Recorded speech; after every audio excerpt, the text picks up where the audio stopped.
అందరికీ నమస్కారం. చాలామంది రాత్రి సమయంలో గజ్జెల చప్పుడు అంటే గల్ గల్ మని వినిపిస్తూ ఉంటుంది.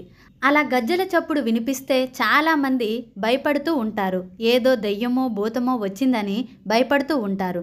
పెద్దవాళ్ళు కూడా రాత్రిపూట గజ్జెల చప్పుడు వినిపిస్తే దుష్టశక్తి వచ్చిందని భావిస్తారు. అలాగే రాత్రిపూట ఇంటి దగ్గర కానీ వీధిలో కానీ కుక్క ఏడుపు వినిపించినా కూడా అది అరిష్టమని, వీధిలో ఎవరో ఒకరు చనిపోతారు అని చెబుతారు. మరి వీటిలో నిజం ఎంత ఉంది? రాత్రిపూట గజ్జెల చప్పుడు వినిపిస్తే ఏం జరుగుతుంది? కుక్కల ఏడుపులు వినిపిస్తే ఏం జరుగుతుంది అనే విషయాలను ఇప్పుడు ఈ వీడియోలో మనం వివరంగా తెలుసుకుందాం. అంతకన్నా ముందు వీడియోని లైక్ చేసి ఛానల్ని సబ్స్క్రైబ్ చేసుకోండి. అలాగే ఓం శ్రీ మాత్రే నమః అని కామెంట్ చేయండి.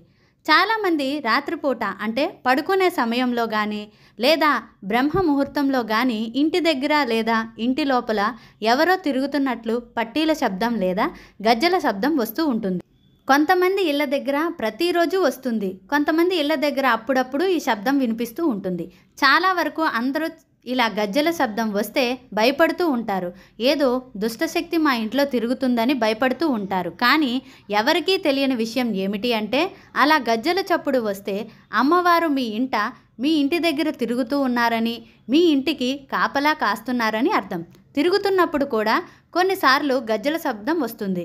ఎప్పుడైనా సరే చీకటి పడిన తర్వాత మీ ఇంట్లో లేదా మీ ఇంటి దగ్గర గజ్జెల చప్పుడు వినిపించి మంచి సువాసనలు వస్తే మాత్రం అమ్మవారు తిరుగుతున్నారనే సంకేతం. కంటికి ఎవరూ కనిపించకపోయినా గజ్జెల చప్పుడు వినిపిస్తే అది ఖచ్చితంగా అమ్మవారి సంచారానికి సంకేతం. తిరుగుతున్నప్పుడు చక్కటి సువాసన వస్తుంది అంటే ధూపం స్మెల్, పవర్ఫుల్ స్మెల్ ఏదైనా సరే ఇలా వస్తే అమ్మవారు మీ ఇంట్లో ఉన్నారని, మీ ఇంటిని కాపాడుతున్నారని అర్థం చేసుకోవాలి. ఎవరైతే అమ్మవారిని పూజిస్తారో, ఎవరైతే అమ్మవారిని భక్తిగా ఆరాధిస్తారో వాళ్ళ ఇళ్లల్లో మాత్రమే ఇలా జరుగుతుంది. అంటే కొంతమంది భక్తులు అమ్మవారిని ఎంతో ప్రేమగా భక్తితో పూజిస్తూ ఉంటారు. పోలేరమ్మ, ఎల్లమ్మ, కట్టమైసమ్మ, దుర్గమ్మ ఇలా అమ్మవారులను తమ కులదేవతలుగా చేసుకొని పూజిస్తూ ఉంటారు. అలాంటి వారి ఇంటిని ఆ అమ్మవారులే కాపాడుతూ ఉంటారు. ఒకవేళ గజ్జెల చప్పుడు వచ్చినప్పుడు మంచి సువాసన కాకుండా బ్యాడ్ స్మెల్ వస్తే గనుక అది దుష్టశక్తులు సంచరిస్తున్నారని తెలిపే సంకేతం.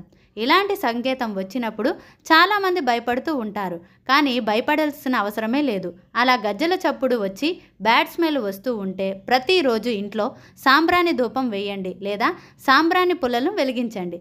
అప్పుడు గజ్జెల చప్పుడు రావడం ఆగిపోతుంది. ఇంటి దగ్గర రాత్రి సమయంలో కుక్కల ఏడుపులు వినిపిస్తే ఏం జరుగుతుంది అనే విషయానికి వస్తే, కుక్కలు కాలభైరవుడి స్వరూపాలు. రాత్రిపూట కుక్క ఇంటి ముందు వచ్చి ఏడిస్తే ఆ ఇంట్లో వారికి లేదా ఆ వీధిలో ఎవరికైనా సరే విపరీతమైన అనారోగ్యం వస్తుందని సంకేతం. అలాగే ప్రాణహాని కలుగుతుందని కూడా అర్థం. కుక్క అలా ఇంటి ముందుకు వచ్చి ఏడ్చినప్పుడు భయపడకుండా రామరక్ష స్తోత్రాన్ని పఠించడం వలన అనారోగ్య సమస్యలు, మృత్యు దోషాలు దరిచేరవని శాస్త్రాలు తెలియజేస్తున్నాయి. కుక్కలకు భవిష్యత్తు గ్రహించే శక్తి ఉంటుందని హిందూ శాస్త్రం మరియు సైన్స్ కూడా చెబుతుంది. కుక్కలకు ఐ పవర్ చాలా ఎక్కువ. ప్రకృతి వైపరీత్యాలను అంచనా వేయడంలో మనుషుల కంటే జంతువులు, పక్షులే ముందుంటాయి. కుక్క ఏదైనా ఆహారం పెట్టమన్నప్పుడు ఆహారం తిన్నా కుక్క కాలితో కుడివైపు భాగాన్ని గోక్కుంటే త్వరలో మనకు శుభం కలుగుతుందని అర్థం. అలాగే ఎడమవైపు బాగా గోక్కుంటే త్వరలో అశుభం సంభవిస్తుందని అర్థం. కొత్త వ్యక్తులు, ప్రాణ స్నేహితులు మారే అవకాశం ఉంది. అలాగే కుక్కల కలలో కనిపించి అరిచినట్లు కల వచ్చినా లేదా మొరుగుతున్నట్లు కల వచ్చినా అది అతి త్వరలో మీకున్న మిత్రులను శత్రువులుగా మారుతుందని సంకేతం.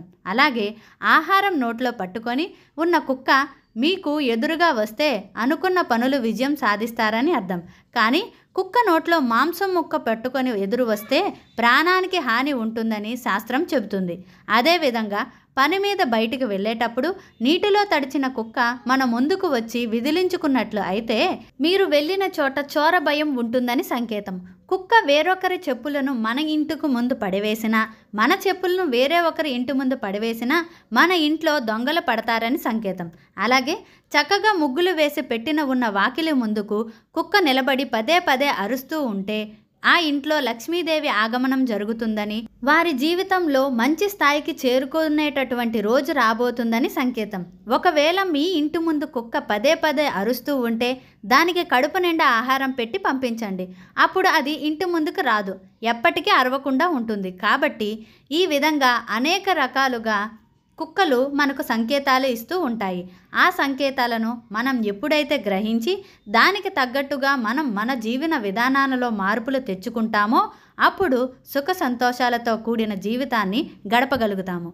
ఈ వీడియో గనక మీకు నచ్చినట్లయితే లైక్ చేసి అలాగే ఛానల్ని సబ్స్క్రైబ్ చేసుకోండి. ధన్యవాదాలు.